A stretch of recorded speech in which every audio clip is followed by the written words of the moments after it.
for your invitation and your welcome. It's a pleasure to have a moment with you talking about literature and maybe movies too. I'm a French writer and director. I'm a teacher too. I was during a long time in my life teacher in different places, college, university, and jail too. And it was my only one profession, because I consider that writing, filming is not a real profession. It's a passion. It's a intimate part of myself, but it's not the job.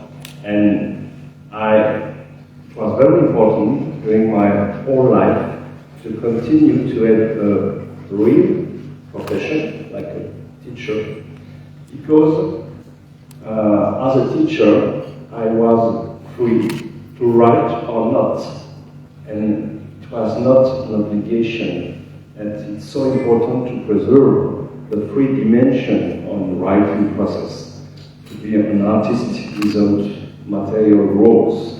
If my book will be a success, it was great, but I don't need real money for life, because I was a teacher. And if my book will be a flop, it's not a big deal too. I was free. It was very important to preserve that. So I prefer to stop to talk, because I have the opportunity to talk with you, to answer a question, and to make maybe together a reflection in this strange world situation, as you say a few minutes ago. And sometimes we write novels, and we are sure that our novels, few years later, its publication will be totally in the past and without interest for the present. But unfortunately, sometimes we discover that our novel seems like a parable, like a myth, and take step by step, year after year, decade after decade, a new and whole actuality.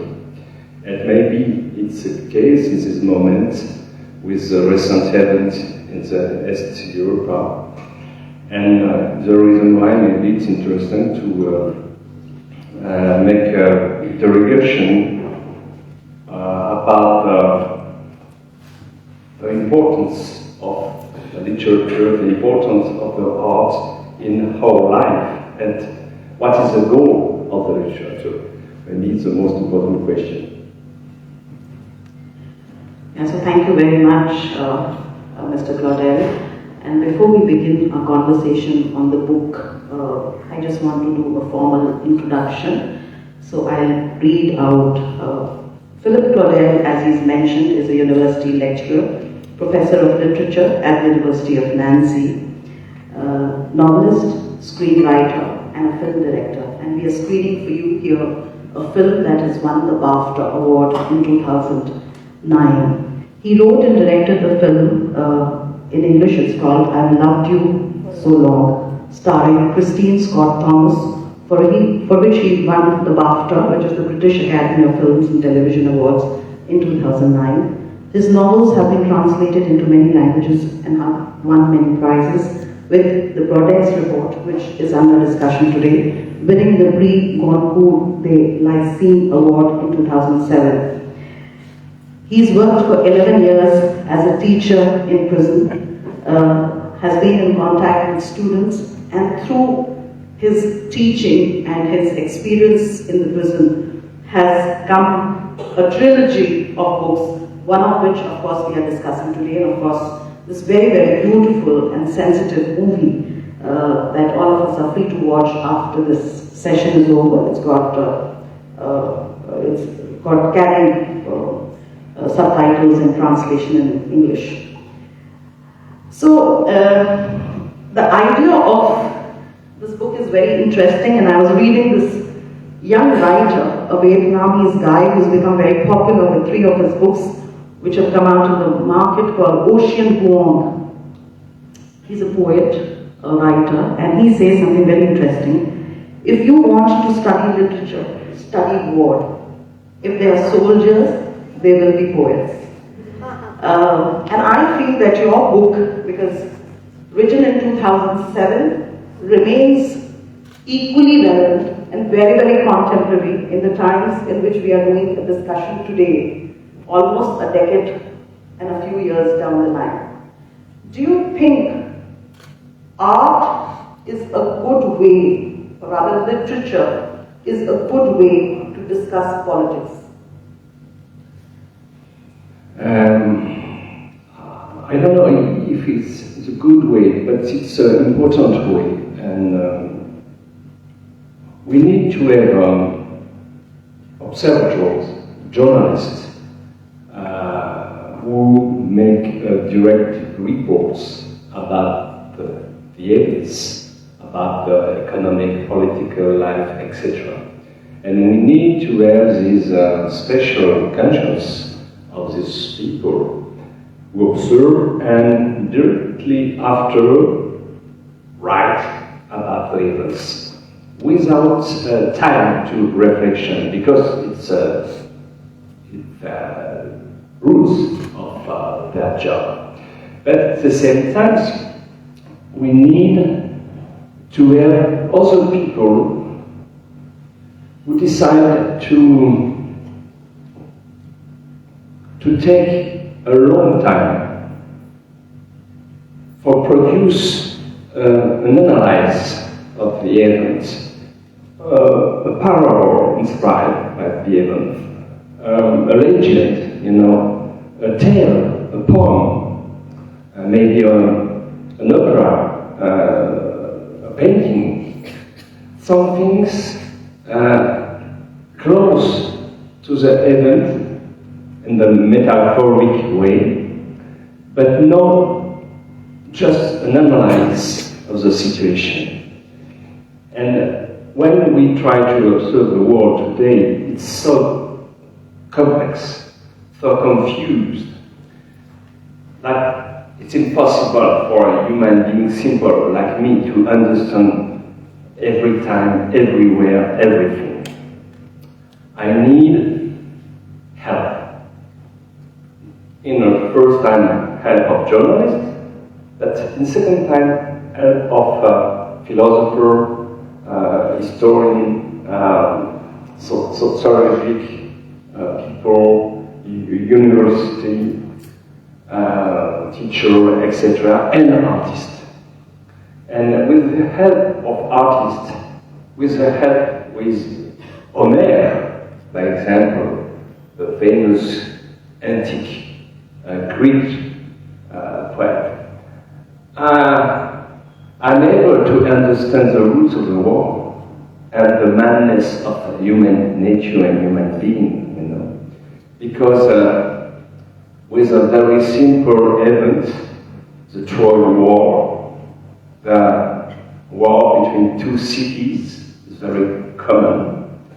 Homer with l'Iliade, a very long and beautiful poem, can to express some things, something very deep, included in the human nature, something true in his time and true in my time too. And I mean, only the artist can express this eternal dimension of our behavior.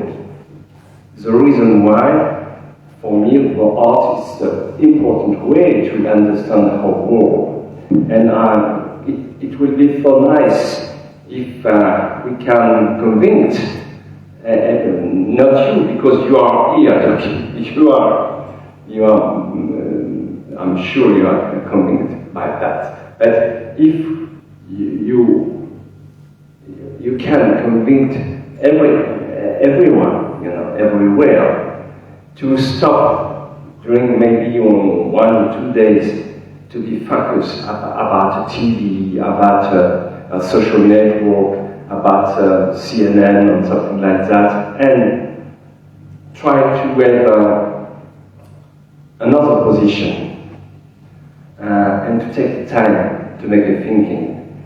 I mean, it will be better. So they say that literature is the mirror of society, and it becomes easy through literature and poetry to be able to speak the truth. And Emily Dickinson writes very beautifully that speak the truth but with a slant, because truth is can become very, very dangerous. So literature helps to ease the way truth is served. So before we delve into the book, I just want to give my own understanding of the book and how I found structure in his book. So if you look at the book, there are various themes, and there is a plethora of themes. If someone were to teach this as an academic subject or a book, then you will find that he's talking of what war does to society, what war does to human beings, what war brings out from the human character, which is always probably lying dormant and repressed. He talks of themes of fear, of truth, of power, of violence, and of suffering, of sacrifice, of history writing, which is a theme that we are all very, very aware of erasure of history, of commissioning of history, of changing of history. There's so many themes that are involved. When we move from the theme to the stories, there are plots within plots, and there are allegories in the story. He very deftly uses major characters. Of course, Brodeck is one of the characters, but he also very beautifully uses minor characters, and I think Pitts is one of the characters when he talks of foxes, and we'll come to that. It's a very, very good story in the story that needs to be told. The literary skill, if I speak about what is it for people who love literature because of the language or the way in which it is written, then you will find lot of imagery, lot of layered kind of metaphors, allegories, symbolisms, and lot of stories which add to the plot. So I think it's a complete package and a very, very intellectual way of telling a story with so many characters. I mean, it's very difficult. I don't know. I mean, I'd like to ask you this question: how did you keep track of so many characters? Did you use a technological tool? But it was like amazing. So how I propose to, and I also thought that maybe we'll talk of writers who came to my mind when I was reading the story. So some of the people have described this book as an adult fairy tale. Adult because it has a lot of dark and very dense stuff in it. And some people say it's a cross between Kafka, Camus, and the Grimm brothers. I found a lot of Oscar Wilde, William Golding, Lord of the Flies, A Picture of Dorian Gray, Animal Farm, interesting. My question to you now is, and also Primo Levi and Viktor Frankl, because the experience of people who stayed in the concentration camp post the World War II or during the World War II, a lot of reflection of a lot of writers. But my question to you, sir, today is that I see three very distinct strands in your novel. You have used characters, which is human beings. You have used animals. So there is a fox, 80 foxes died. There's a rabbit somewhere. There's a death of a bird, which a character says that Thorfinn, I think, says that nothing justifies the death of a bird. Then there is a horse and the donkey which get tied together. Then there is another strand of the landscape. And you talk of origin of the Strawberry River.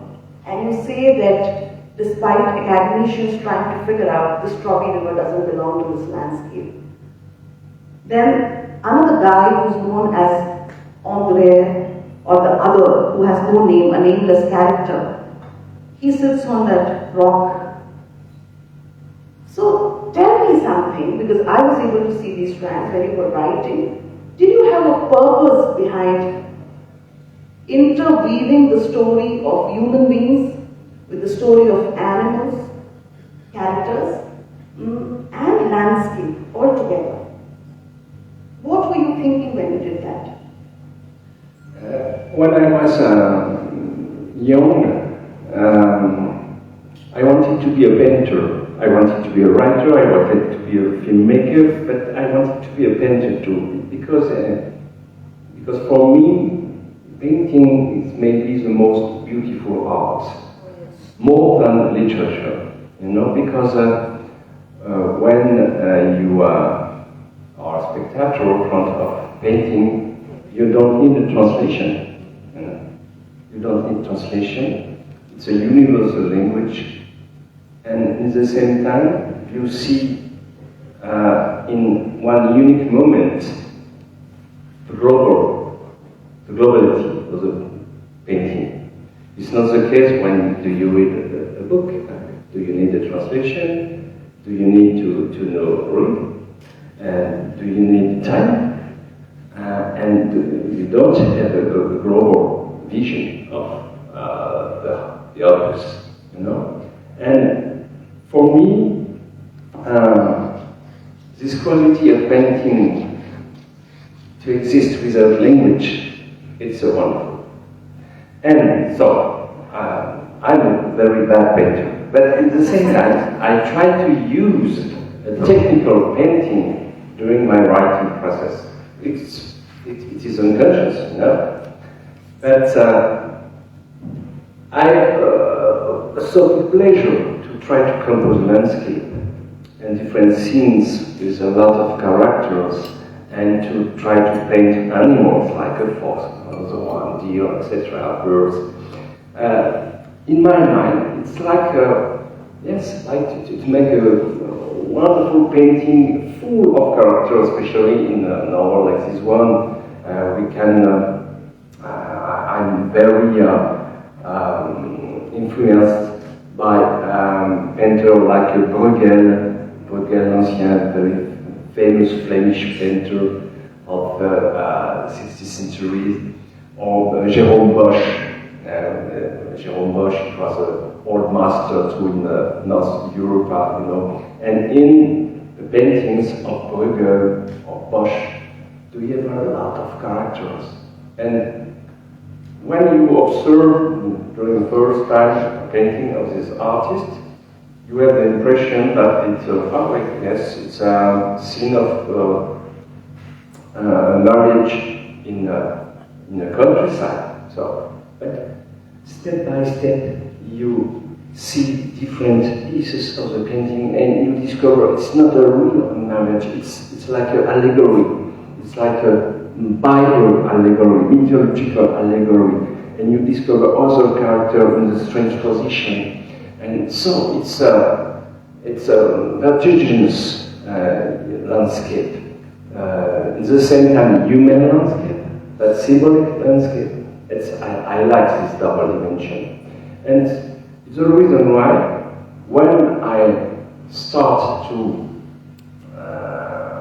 writing process of a novel like that, I am my first reader, you know, because I ignore totally the end of my story and the development of my story, and I try to surprise me.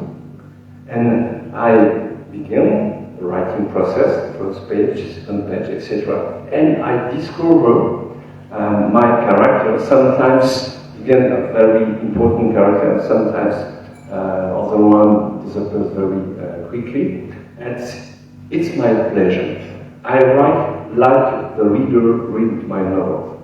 I don't have a step before you when you write my novel. When you write my novel, imagine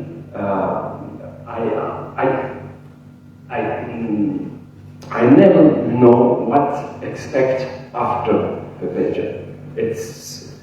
it's the most important thing for me because I wanted to continue to be excited by my story. If suddenly, if I consider that my writing is boring, I'm sure that it will be the same feeling with the reader. You know? No, actually I was hooked on from page 1 because the opening sentence, you know, sometimes there are a lot of books which have very, very nice opening sentences, but yours is a very cyclical. You come back to where you started from. And you know, not just in the literary sense, but also in the sense of the story. Because Brodeck came to a place at the age of 4. That is how the story begins. Because there was war happening someplace. I don't want to diverge much of the story. But the novel ends very beautifully with him having to decide or having to move from that place.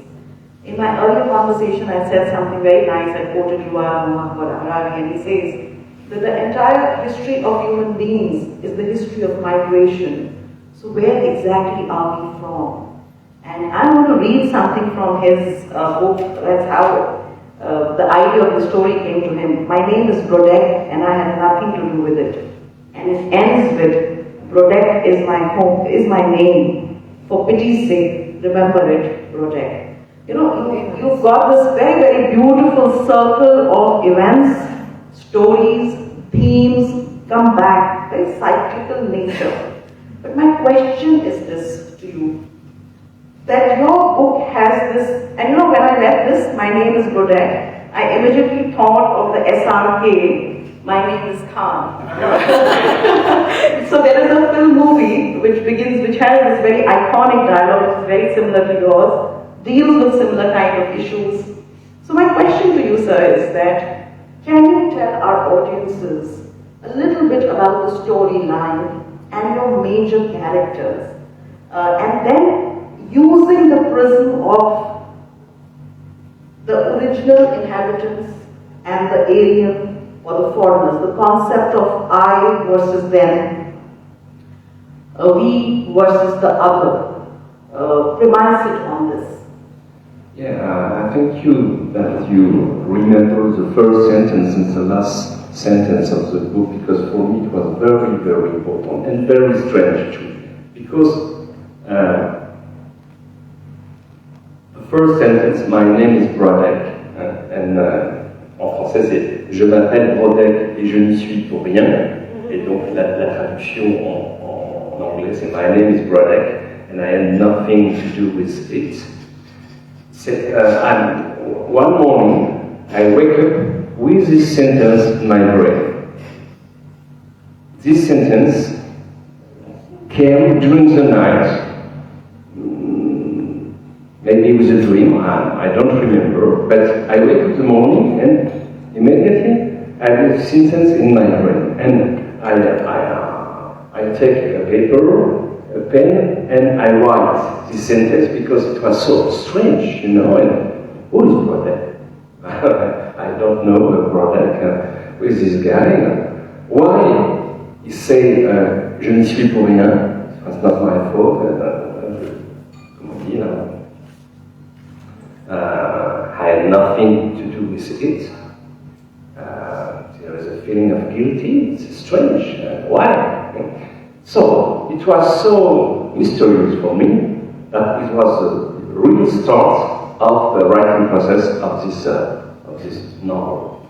And at the end of the story, the reader understands why Brodeck had the necessity to repeat and to repeat. Brodeck is my name. Brodeck, for pity's sake, remember it. Brodeck. So the novel opened on a name and closed on the same name. And the importance of the name. Why? Because without name, we are nothing. And since 10 years in Europe, you know that we know a very important migration crisis. after the collapse of the Syrian country, Libyan country, etc., and different war and trouble in the Middle East, a lot of people wanted to escape and immigrate in Europe, across away the Mediterranean Sea, for rebuild life in Germany, Italy, Spain, France, UK. It was a very massive wave of migration since 10 years, and our country was confronted with that. And there was a lot of drama, a lot of people running in the Mediterranean Sea, dead, on small boats, and it was a terrible tragedy. But each day, on the screen of the TV, it was migrants drama, migrants death, etc. But with no name, never name, just migrants. It's not name migrants. It's not my name. I'm not Philippe Migrant, I'm Philippe Claudel. But with when we use a generic word like this one, we refuse an identity to the people. And it's like a second death, So it's a reason why it was before this crisis of migration, but it was the reason why Brodeck needed to repeat, my name is Brodeck, I am Brodeck, I am Brodeck. It's a sentence, I'm a man, I'm your brother, I'm like you. I'm a father, a son, a family, a cousins, I have hope, dreams, fears. I need to know love, to have a job, etc. And some people in Europe refuse to accept that the migrant people are like you, like them, and try to preserve one's security and want to rebuild very close borders. And it was a temptation these 10 years.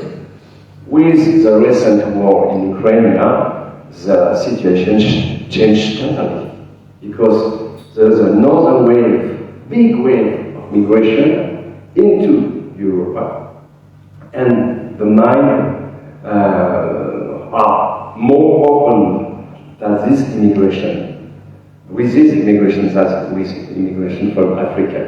It's not a good thing too, because the reason is that people from Ukraine have the same look like me, and the similarity of face is more acceptable for some people.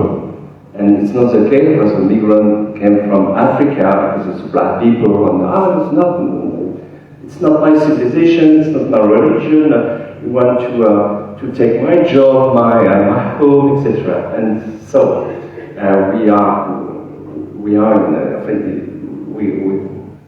it's so brand new for us now, since 2 months, that there will be maybe a positive evolution in the mind of my contemporary citizens in France and in other countries with the immigration question and immigration crisis. But Brodeck is just a poor guy, simple guy, It's a foreigner. We arrived when he was a little boy in a small village, lost in countryside. We don't know exactly where, in Europe. We don't know exactly at which time, during which year, around maybe 30, 20 of the 20th century, maybe. I wanted to write this story in sort of a fog, historical fog, because I didn't want to write an historical novel. It's not a real historical novel. No dates, no real events, no precise like a Nazi, Jewish concentration camp. No. I wanted to work very close to the real history, but not with the real history. Because I wanted to convince the reader that it's a parable.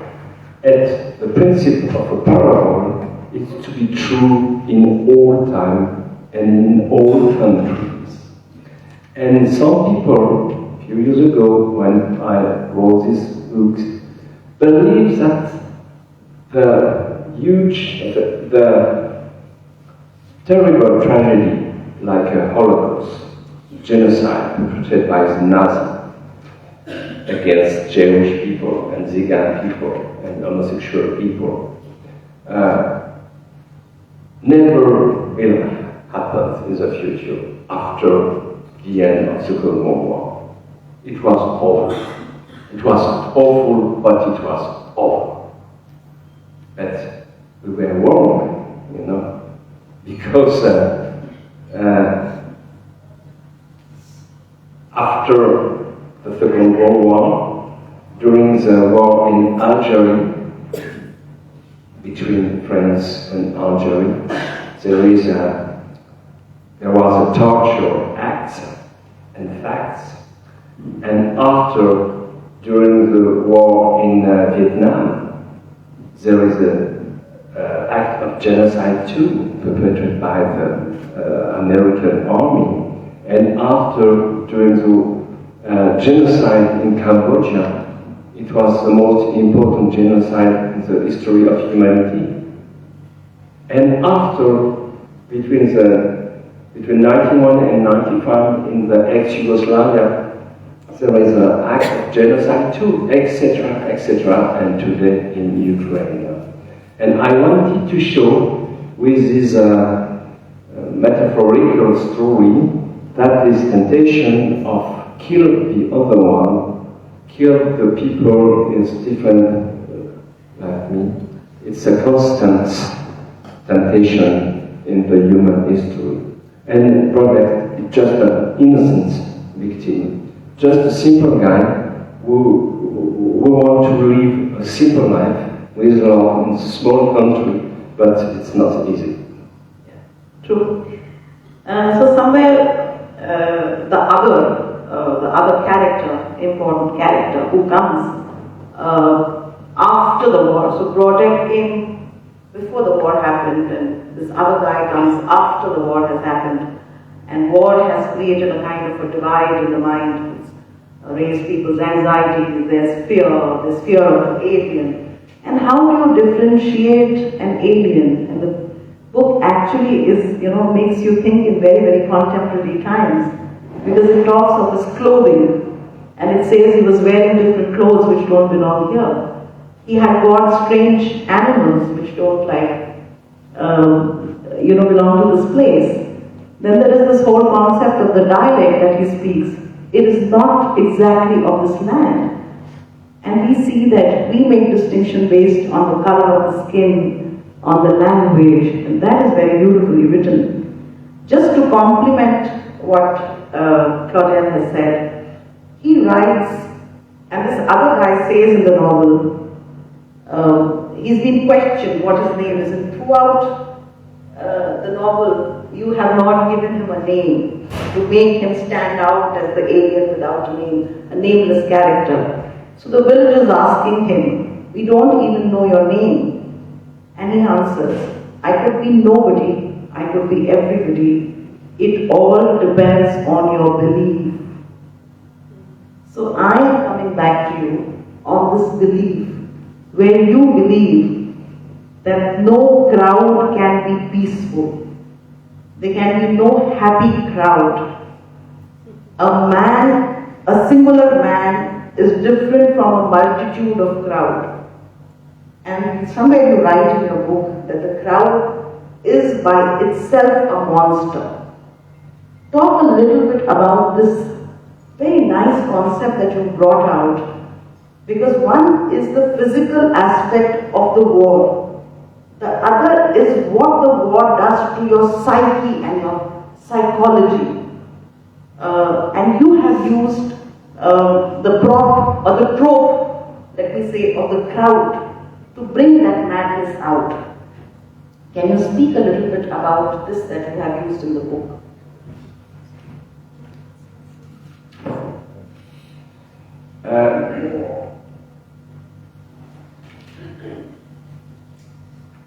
I am always afraid by the crowd. Really. Maybe it will be difficult for me to live in India because there are a lot of citizens. But no joke. When I am into a crowd and with a happiness, joy, crowd with music festival or soccer game or I don't know celebration, I'm very uncomfortable because I have the impression that when we are in a crowd, the human being addict is one personality, is one thinking, is one possibility to be unique, and he accepts to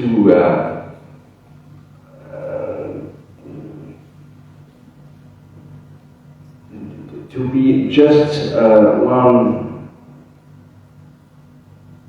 one piece of dust in a big material, and this big material of dust can be moved by the wind very easily. And when the wind is the words of a dictator, of a mad guy, it's so easy to govern a crowd and to use it for make a path, for push into the war, etc., etc. And it's the reason there is a different scenes with the crowd in this novel, but in other, maybe in each novel I wrote, there is a scene with crowd, and it's a very uncomfortable scene. And how it's possible? Another question is how it's possible to manage my whole personality, my whole sensibility, my ideas, my thinking, when I accept to be a member of a society. It's a real question, We live in a big nation, India, France, democratic nation, and we have the possibility to express our opinion. Maybe tomorrow it's the first vote for the presidential election in France. It's a very important moment. We are a small country, 60 million of people, but at the same time, each adult have possibility to vote, to choose the next future president. And this act is important. But at the same time, it's just one vote in 35 millions of votes, And some people think it's nothing. I'm nothing. Whatever. My opinion is not interesting. I give up. And I refuse to be a small part of this society. I didn't choose this society. But I'm engaged in this society. And so, when this society continues to be democratic and more, it's not a problem. But when, as we observe in different countries in Europe, in Russia, Russia too, in Serbia, in Hungary, when we observe that step by step the political regime begins to make a mutation and become a little bit strong and dictatorial. And how it's possible to continue to express my own opinion and my personality and my feelings and my ideas. And so each citizen don't ask this question each morning, but we in this moment, with this situation, the world situation, with the future challenge, climatic change, economic crisis, globalization, war, we will have to ask very deeply this question, because without this constant interrogation of the spirit of democracy, maybe the future of democracy is over.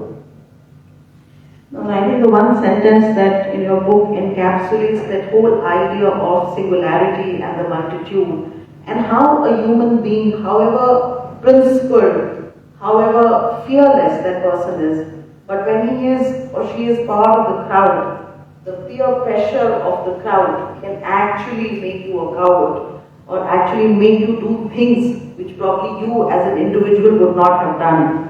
And he writes very beautifully in the book, he says that being an innocent amidst the guilty, or vice versa, being a guilty amongst a crowd of innocent people, either of them can be equally dangerous. And this, I think, is a very heavy thought that you have brought in the book. Now that we are discussing this whole aspect, may I ask you, but before I do that, just to give you a line of the story. So Brodeck, who came as a foreigner after the war, an incident happens which cannot be named, as he says in the book, and he is commissioned by the mayor of the city to write a report on the incident and to write it as truthfully as he can recall it. So that is the Brodeck's report on that incident, which incident is basically a very gruesome incident, and I don't want to reveal much. So my question is that I would like you to talk a little bit about this process of commissioning history, of writing history, and why this whole thing of need to remember is to live again, and the necessity to forget so that you can recover from the ravages of difficult situations. And then once you've spoken about this, I would also like you to tell the audience two very beautiful stories about the butterfly and the shepherd, and the role of institutions like the state, in this case the mayor, and the role of the church and the priest. I mean, it's a very important question for society, the question of memories and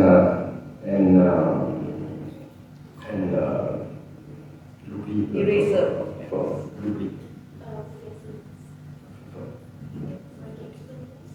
Yeah, we forget for that. It's an important question, and the most important thing is the balance between to forget and to remember. And some society have a too big and too heavy weight of memories, and so heavy that after and with that it's impossible to view the present. You know, some society are constantly obsessed by the past, and it's less or more the case in France. We are very obsessed by how memories, not only memories of war, but memories of our splendor, you know, and our culture of the last centuries, and And sometimes we have difficulties to try to view the present and to project in our future. And in other society, the memory, it's nothing. It's just the past, and the past is not important, and we are just focused on the present and the future. But it's not good things to do, because when do you make the choice to ignore the past, it's possible that you one day you experiment again the past in the very dark dimensions, you know, and so. How it's possible to manage a good balance between the both things of our human dimension? It's a crucial question in this novel. And one character, the mayor of the small community, commissioned Brodeck to write a report, and after, when Brodeck gave the report to the mayor said, I remember less or more, it's necessary to forget Brodeck. Please forget. Watch the future. You are obsessed by the past. It's not a good thing. I am the mayor. I am the political man, and my job is to manage our society. And I cannot manage a society upset by the past, because I try with this society to build a future for us, for our children, etc., etc. And it's important and philosophical debate, question between an idealistic man like Brodeck and a political man like Mayo. It was the case in another novel I wrote before, 2 or 3 years ago, L'Archipel du Chien.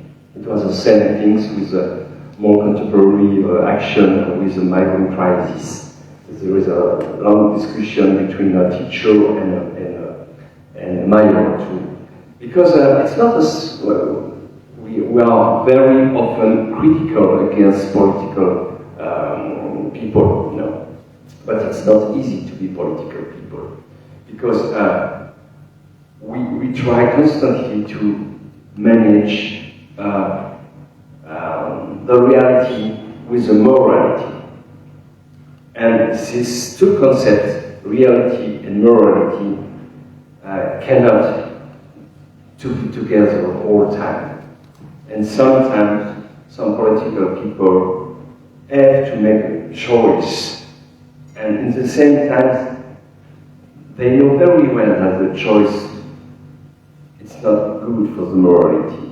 But there is no other way. And they have to do that. And later, front of the historical justice, sometimes difficult, but it's, during the moment present, it's the responsibility to make this choice. And so, Brodeck is commissioned to write the report. And Brodeck is just a metaphor of the writer.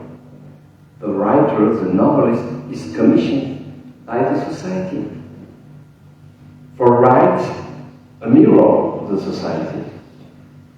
The commission is not real, and I didn't receive one morning or later of the society. Please, Philippe Claudel, write a report about the recent events. No, but in fact, my role is that, you know. I am commissioned by the society to write a portrait of our contemporary times. And so, like Flaubert said about Madame Bovary, c'est moi, I can say, Brodeck, it's me, and each writer can say, my main character, it's me, abuse me. No, it becomes very interesting because, it's a dilemma that we face in the civil service all the time. And Brodeck's report is then burnt Sometimes we are given a task and we do something and then it is like dismissed. And towards the end they say that whatever you had written was exactly what was required to be forgotten. So those are dilemmas that we face. And also what I think the very interesting thing that you mentioned about the constant juggle between reality and morality, and how the realists, let us put it that way, are able to convince crowds about self-preservation, and that somebody needs to be a scapegoat in this whole game of self-preservation, and usually it's the alien or the foreigner who becomes a scapegoat so that the rest of society can be saved. I think this entire book culminates towards that thought process. I would like to now specifically ask you about two very interesting characters, and one is Father Pierre, who's the priest, and you have kind of also used a lot of Christian, the imagery of Jesus' crucifixion without actually naming him in the book, but saying that I carry the cross so that the society can, heal or whatever. Talk a little bit about the role of the priest and how he views his role separately as a man and as a priest. Because when Brodeck goes to him to confess, he says that, are you talking to me as a man, or have you come to me as a priest? Because these two roles are different, which basically also is the conflict, the constant conflict that we have. And I found it very, very important when we have to take decisions in the government itself. We constantly think whether this decision is who I am, or this is a decision that I have to take as being a government official. So I think the role of the priest in explaining the story and bringing out the conflict is very, very important in my understanding. Please speak a little bit about that. So, I like to write about priest character in French novels. And very often in my novels, the priest was very depressed. And sometimes alcoholic too. Because the real question is, where is God in Ukraine now? Where was God in Auschwitz? Where was God in Cambodia, etc., etc., etc.? It's an important question when you are a believer. When I was a kid, I was very religious. It was traditional for my generation. I was educated with Christian opinion and beliefs, and it was important for me to go to the church each Sunday. It was a celebration, and around my 15, I began to be in the doubt, about the real existence of God. And since my young adult age, I tried to live without the possibility to the existence of God. It's not simple to, and it's constant question and debate inside me. But at the same time, I like to put this question in my different novels, and especially with this character of depressed priest. And this priest in Brodeck's report is like an actor. He tried to play his part. Yes, I am a priest. Yeah. I'm in my church, and I celebrate the celebration each Sunday. But I consider it's just acting, and I am a man too, and These men, I have a big doubt about the existence of the God I try to serve, to continue to serve, because show must go on, you know. And in the same novel, we have another character who was sacrificed like Jesus, you know, by the cross. It's exactly the same destiny. And the sacrifice of Jesus, Jesus died for everyone. It's a message of the Christian religion for all the men around the world. And the sacrifice of this human being, of this character, this great exploit, the same things. As the crowd, the village, kill him because they believe that after this crime, the life can again exist and peaceful. I don't know the word, the expression in English, but the Bible is a very important figure in le bouc émissaire. It's a goat, a sheep, an animal. We put on him all sins, all human sins, and after we leave this animal in the desert, you know, le bouc émissaire.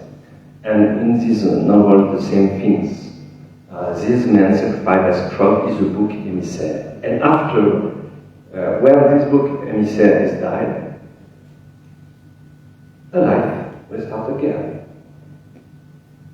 No, interesting, we've always, after reading your book, I think one thing that got clarified in my mind and has given me some kind of more respect and reverence for institutions that preach religion is that, there is this quality of redemption that they bring about. And when the priest actually says that I have lost what I've seen, I've lost my faith in God, but I have to continue to role play because there are some elderly people here.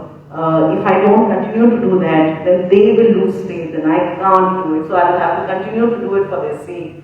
So that I think, because we see a lot of religions and I used to wonder why so many of us are drawn to these babas.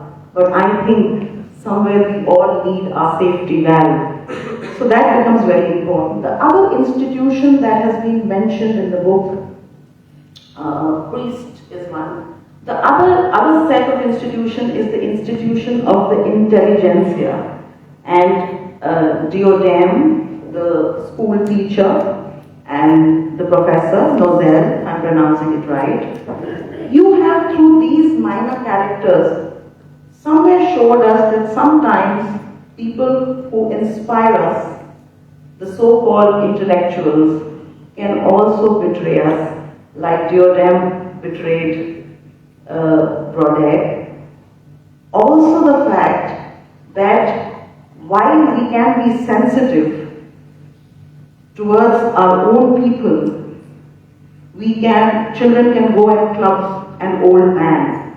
These are paradoxes of what is contained inside of us, that nobody is totally clean and nobody is totally good or bad or ugly. It's the circumstances. Can you speak about the role of the intellectuals in society through the characters that you have portrayed in the book, and what role you have made them play and why you have made them play this? Why have you made the intellectuals play this kind of a role, and why have you given them this agency of betrayal in the novel? Intellectual people is a beautiful group of human beings, and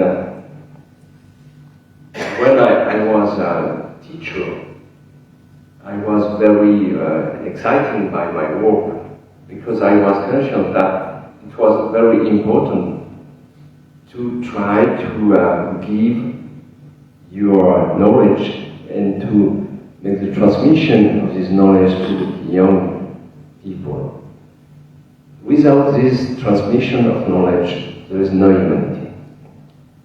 It's a very important part of humanity, transmission. So, and in this way, intellectual profession are absolutely necessary for the humanity. But at the same time,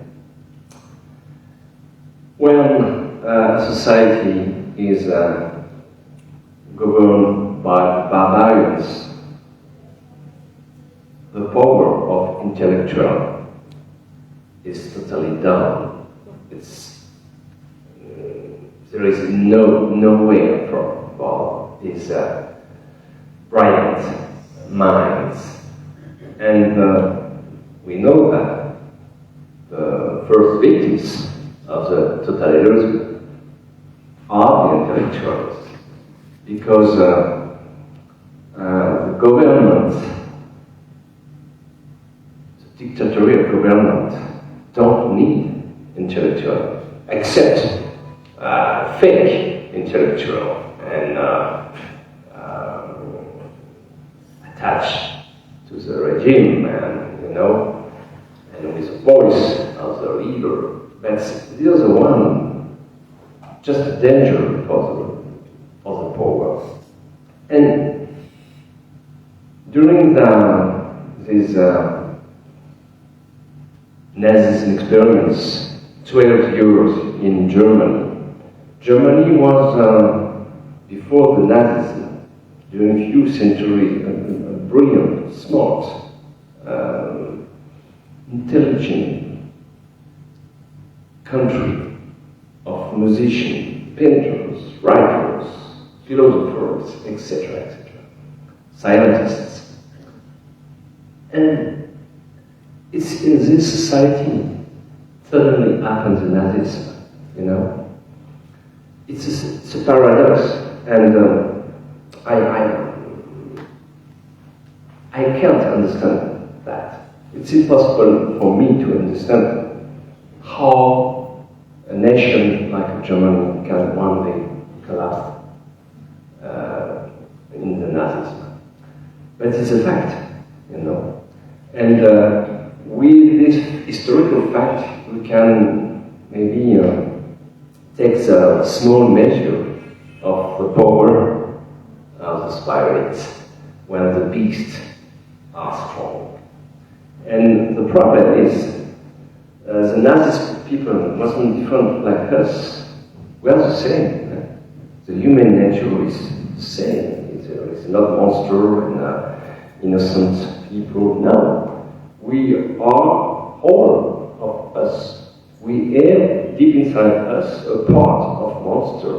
And sometimes in our life, in our society, some people try to grow up this part of monster inside us. And the real battle is to try to fight against this movement. But it's not easy, especially in a troubled time like this one, in a very complex situation, war situation. It's so easy for the extremist voices, political extremist voices, to convince some people to make a group, the monster, into them. Yeah. So Claudel in his book shows us two very diverse and interesting comparisons. So when Brodeck was snitched upon and he's sent to a concentration camp, there he's made to behave like a dog and crawl on his 4 feet. So they call him Brodeck the dog. But what keeps him going is what Viktor Frankl writes in his book, that the search for a purpose in life kept him going, and that purpose, you have to read out what that purpose was for Brodeck. But then in comparison, you show something very interesting, that there is a poet, Professor Nozel, and he ignores the dogs, which is an allegory for the dictators who came and who brought the theatre of war in that village. And he's bumped off because of that. So, somewhere you write in your book that the only ethic becomes very Darwinian kind, the survival of the fittest. So there is no morality, there is only reality, and that reality is if you can survive what is thrown at you, whether you are an individual or part of a crowd. But you end somewhere on some pessimistic lines, and you write, and there is a paradox, that fear can transform a man. Man is great, but he can never measure up to his full greatness. Why do you leave us with this pessimistic thought process? Maybe the day I wrote this line, I was in a pessimistic way. I don't know. You get good food that day.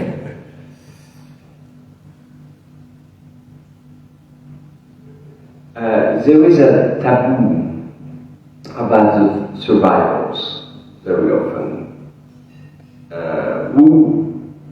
Who are survivors after a big drama, tragedy, you know?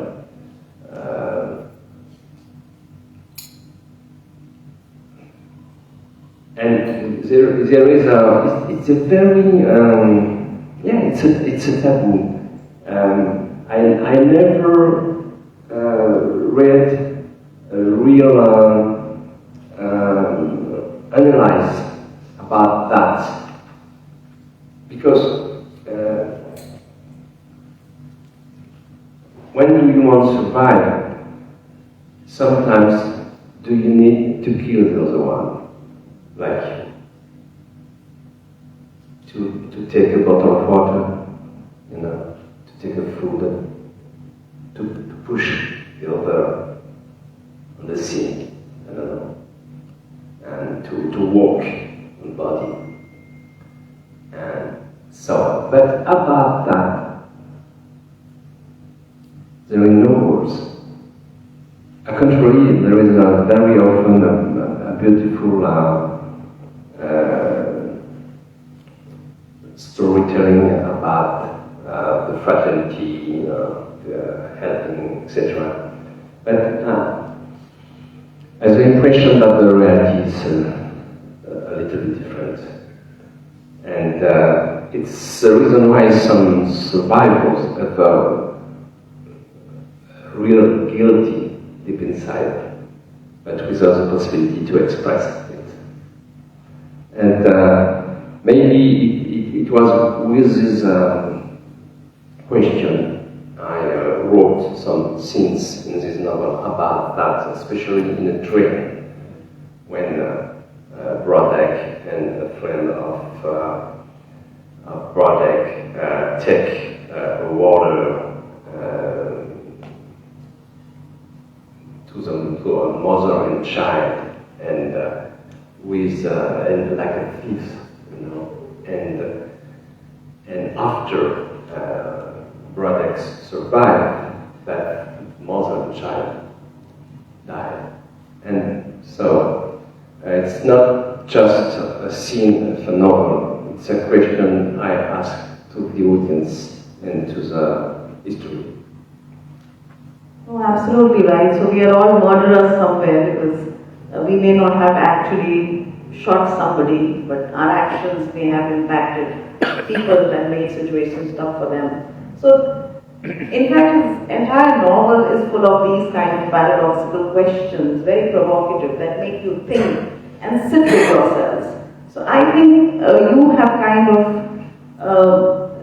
made us look at our lives. You've held up the mirror to us, and when you hold the mirror, then the person who holds the mirror is like speaking truth to power. Then we should all be ready with the consequences of what that mirror does to us. And in that aspect, I I started thinking about what Oscar Wilde wrote in The Picture of Dorian Gray, of how we keep changing and we don't even realize how much we have changed through the kind of things that we do in life. And you end somewhere by saying the dead never abandon the living. Things, memories haunt us forever. Do you have any advice for how you would want readers, because I'm not sure everybody's read this book, and it's a difficult, very complicated, very layered. And this is going to be my last question, and then we'll throw open the questions for the audience. How do you want your readers to receive this book, to read this book, to understand this book? Because I'm sure after this conversation, many people will be intrigued on getting to know a little bit about you through this book. You know, I hope that the novels I write can touch different readers and different audience.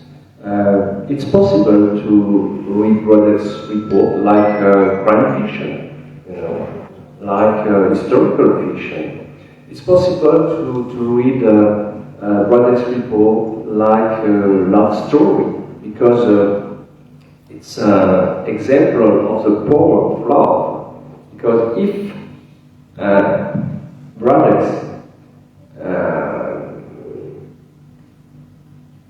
come back the village after the traumatic experience of the concentration camp, it's because each day during the stay in the concentration camp, Brodeck think about his wife each day. And with this love, he supports the reality of this other life. So it's a love story too. Maybe it's possible to read Brodeck's report like a novel about crazy man, because about the madness, you know, because maybe Brodeck is just a crazy man. Because it's always fake, all is fantasy, you know. Maybe it's a paranoiac people, totally destroyed after the concentration camp experience, you know.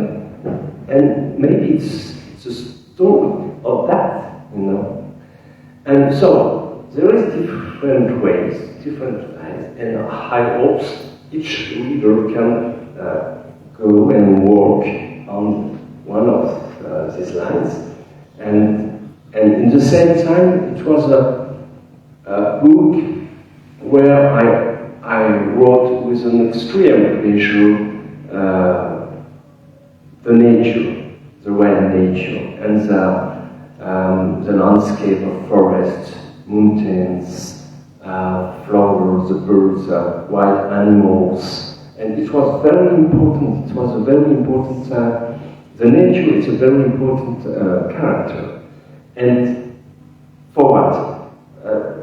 Why? Because I was always surprised by a simple fact. When people are suffering and die in a concentration camp like Auschwitz or Pol Pot camp, etc., around them, the nature was beautiful. And there was a springtime after the summer, after autumn, after winter, after springtime. It was birds, flowers, young leaves, and the sun, you know, and the wind. And at the same time, millions of people died, and the nature was totally indifferent, without soul, without compassion.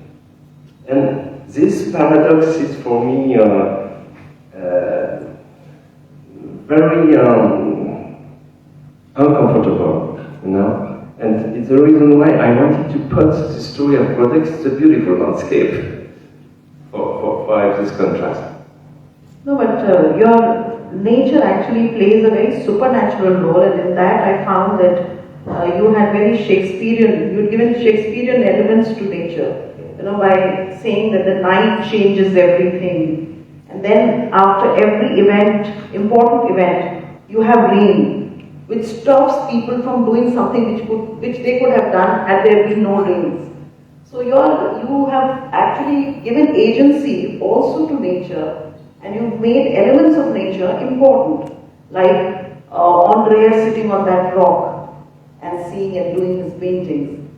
You have also compared, very much like the Anakin farm, personified some of the animals to show us human nature. When you say foxes, foxes are so much similar to men and slightly more, because they can kill for fun, just like human beings can. So these are very important elements. So your characters are important, your animals are important, your elements of nature become characters and bring about twist in the tale. So it is, and that is the beauty of your novel, that you've not left anything. I mean, I have not read a novel like this, but I have one complaint, and you will allow me to state that as a reader, that this is a literature about war, and you do not have any main female characters. It is very, very masculine approach to war, except, that guy is living for the love of his wife, but there is no reaction from the wife's side. Madam, I hope you will agree that you have not given any agency, any importance to any female character. In fact, there are none except for the old mother, Fedorine, and that also you've made her old, and so you pushed her to the margin. So that is my complaint. Why did you do that? Did you want to show that war is so masculine? That women, if only women had agency, or women were in positions of power, probably war would not happen. Is that the thought process? Or you, like everybody else who became the master of this novel, forgot about us and did not think about us? What was it? There is three very important female character, and who symbolize the three ages of the life.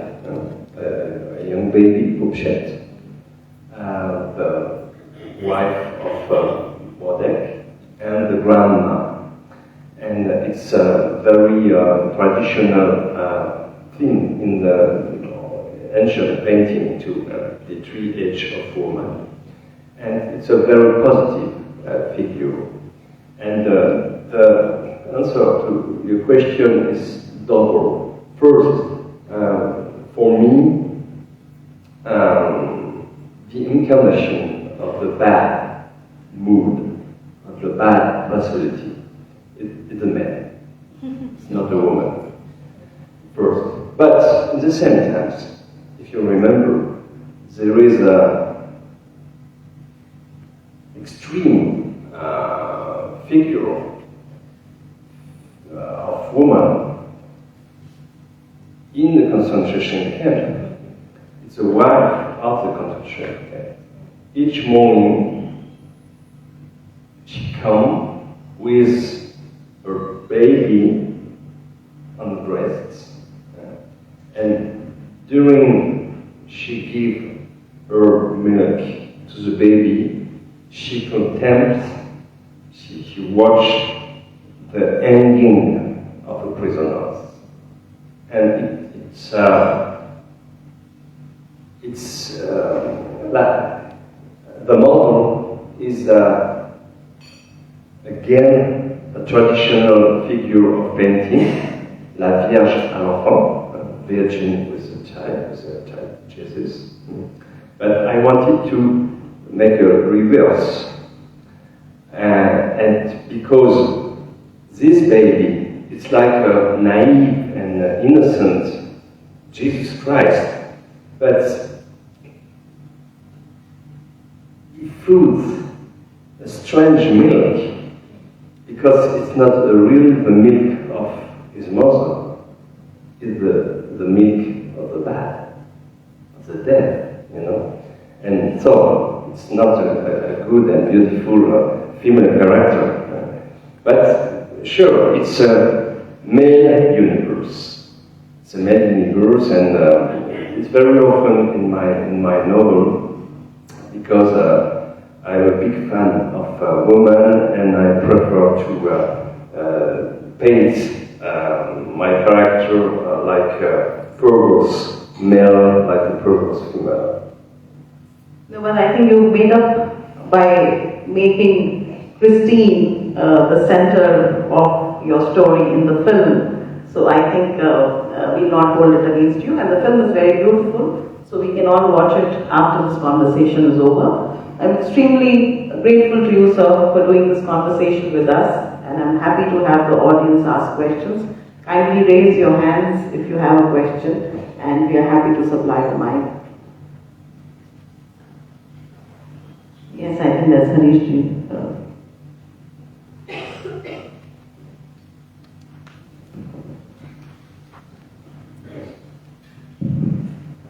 Bonsoir, Monsieur Claudel. Bonsoir. Bonsoir. C'était très intéressant de vous écouter ici à Jaipur. Bienvenue à Jaipur tout d'abord. Je voulais aussi savoir que le livre que vous avez écrit, est-ce que vous pensez de écrire sur la guerre qui est en ce moment récemment entre l'Ukraine et la Russie? Parce que ça va être beaucoup de pages à ajouter dans le même livre si vous écrivez un autre livre. Alors, merci beaucoup pour votre attention. Merci. Est-ce que vous pouvez traduire votre question, s'il vous plaît? Okay, good evening, welcome to Jaipur. And my question was that your book is on the war and all, so do you think that you'll have a better chance to write a better book now, except for the ongoing war of Ukraine and Russia? Thank you. It's obviously a good question, and thank you very much to ask it.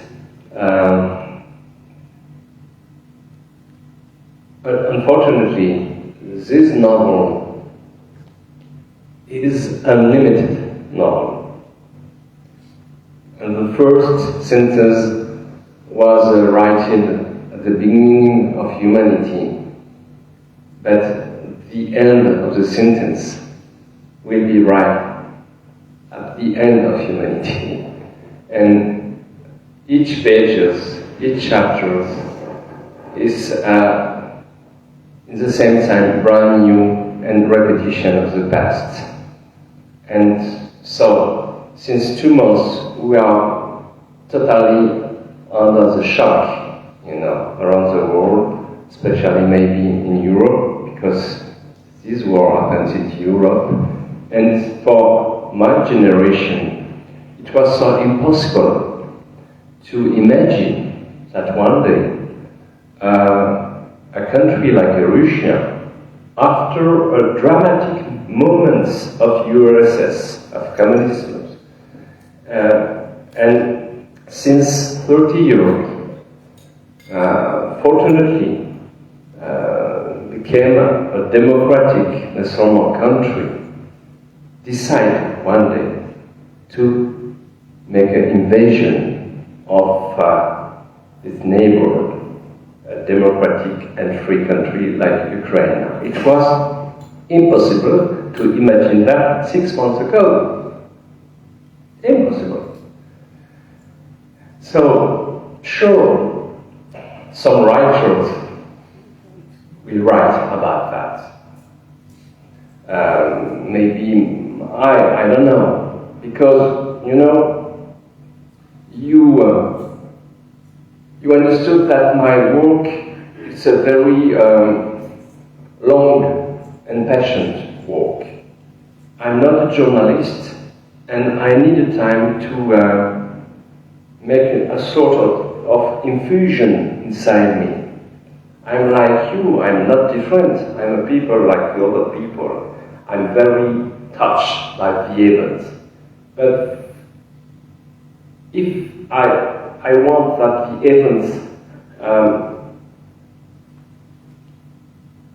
grew up inside me and to be transformed, to become one day maybe a roots of story, I need time.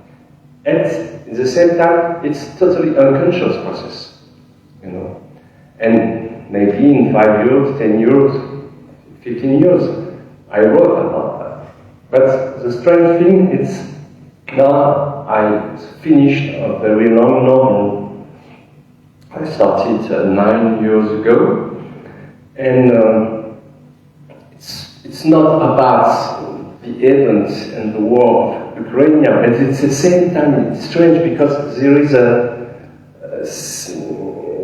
similitude, you know. There is a similitude. There's a massive crimes. There's a question of borders. There's an important question of the truth. The truth, the reality, the fake reality, the fake truth, the alternative truth.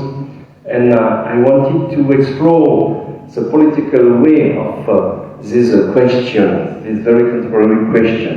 And I imagine a sort of empire, like in Brodeck's report, you know. It's a middle of nowhere. It's not a realistic historical novel, not contemporary novel, but it's like, again, a dark tale. Because I like to write a story, I like to read the tales for, I mean, you know, I'm still a child. And when I was a child, it was a lot of pleasure to read the tales. Because there was a fantasy dimension, it was another world, and at the same time it was a mirror for my world. And I like it, this travel between my reality and the other face of the mirror, like in Alice. And so it's the reason why I try to finish this novel and to be not too much under influence of this contemporary event. Hi, bonjour, monsieur. Merci beaucoup pour l'excellente session. Thank you so much for a profound session. I truly enjoyed it. So my question is, we do see around a lot of conflicts, war in these times, as you had mentioned, but I guess as humans, we are most affected when we are betrayed in the society from another human, and at the deep level, as you had discussed, at a very psychological level, we undergo a lot of deep disturbance and change in our whole being. And how do you see, as per your experience or through your book, when a person, as you had mentioned, could be a scapegoat, an innocent, or a victim, many names are being said, how do they build that trust to go back to the same society where they have felt that? Because oftentimes we have seen those innocent people go back into their cocoons, and they don't want to go back to the society. They drift towards art, and they find their joy, they find their own self to be more trustworthy. So they are really, their whole core is shaken. So how do you think when they go back to the society, they should go with fear or with faith? Just thoughts on that. Thank you.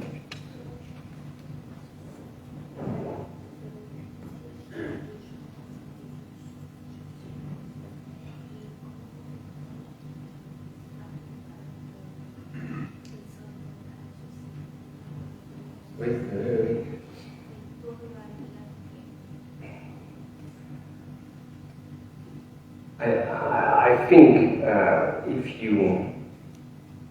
you are not a monk, if you want to live in a society, you have to accept, to trust the other. You don't have the choice. If you refuse to trust the other people, it's impossible to live in a society. If you, each day, each minute, each time of your life, you're afraid of the other, and you have a doubt about their intentions, their moralities, and their act and fact. No, stay at home, And but sure, it's really difficult to trust the other people and constantly, because we are very often disappointed. But try again. See, I mean, we don't have the choice, and maybe, I remember my young Christian education. Maybe it's the memories of this education, the dimension of fraternity. I think it's a beautiful thing, fraternity. We don't have the choice, but it's the same thing, it's a beautiful thing. And sometimes we fail. Sometimes we are wrong. But it's important that in these moments there is a hand for us, And it's the reason why when I was a teacher during 12 years in jail, it was a very important moment in my life, and it was like it waked up my conscience, because I was young and I was sure of some things about the human being, about society, and in prisons I discovered different stories, different people, and different dramatic and tragic crimes, but at the same time, these prisoners are like me, And it was another phase of myself. I was not different to them, and the contrary was right too. And so maybe the privilege of the age is to build a sense of tolerance, generosity. I'm not a saint. I'm full of defaults, but I mean I am more better than when I was a young boy, and I accept the faults of the other one, because I know that I'm a sinner too. And so, if you want to continue to live in society, we have to accept that, the difficulty to understand the other people, to be endured by the other, because the life is not simple. And but the love is present too, and it's so beautiful adventure to love somebody, a wife, a husband, a father, mother, child, and so friends. And I mean, it's a real gift of it's paradox of human being. We are able to do the worst and the beautiful things at the same time. So much as we would like to have more questions, I think we'll end with the last one with Harishji, and then we can have more questions as we all have our high tea. Good evening, Claudel. I am Harish Yadav, magician mentalist. My question is not directly related to the book, but it's related to the thought process of the writing instead. In the very first sentence, or opening of your sentence, you said that you are the first reader of your book, and slowly it moves on. And I would like to know who is the first critic of your book. Is that Mrs. Claudel or someone else? And as in the last question of Dr. Mukta Sinha, the conversation moved towards the development of the female characters. So, how do the female critics, including your wife, influence your book writing? One thing. And do you symbolize all the characters initially, or some main characters are developed through the writing process? What is your writing process? I would like to see the writing process of the thought conversation. You are a medium, and my main and more important critic is my wife. You're right. It's my first reader. Yeah. But she ignored totally what I write during the writing process. she doesn't want to know, and I explain nothing. And she discovered the text when I achieved my writing process. And I print the text because I write with a computer, and I never print before the writing process. I write the entire manuscript, and I give the text to my wife, and during 2, 3, or 4 days I leave. I make a short travel, and I come back at home, and the first thing I observe her face, and I understand immediately if it's okay or not, and sometimes it's not okay.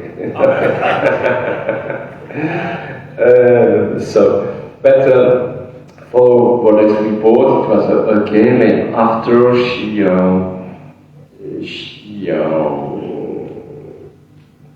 she speaks to me very precisely with the text and with the note she wrote on the text, and she proposed to cut very often different pages, because as I said before, I like to make a description of landscape, and Dominique told me it's too long, cut.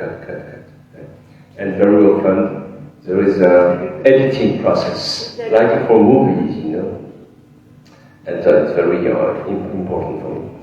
And your second question, it's about the writing process. Yes.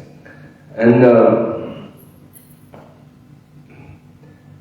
sometimes some people don't believe me, but it's true. I write, without schedule, without organization, without notes, without plans, nothing. I use just my imagination, and I try to follow my characters, the mood of the scenes. And I like to be surprised by myself, and it's very important. But sometimes it doesn't work. Sometimes it works, like for this novel, because it's published. But sometimes I stopped the writing process after 100 pages to 200 pages, and it doesn't work. Suddenly, I stop the writing process, and it's the end. It's like abortion, I don't know why. And on my computer, I have I have a file, and the name of this file is abortions. And there is all the text I began without the possibility to write internally. So thank you very much, and I think that last one was the most meaningful of the advices, that if you want to be a good writer, ensure that your wife gets to read the first draft of your book. So thank you very much, Claudel. It was such a pleasure speaking to you. Thank you. Thank you for your invitation. Thank you for your patience and your attentions. And I apologize for my very bad English, but I hope you understand well. And I hope enjoy with the books, with all of the books, because it's a real link between human beings, and we need very, very deeply in this moment to know the other people, and it's the best way for myself to try to know the other people, the literature. Thank you. Thank you so much, and please, I invite all of you for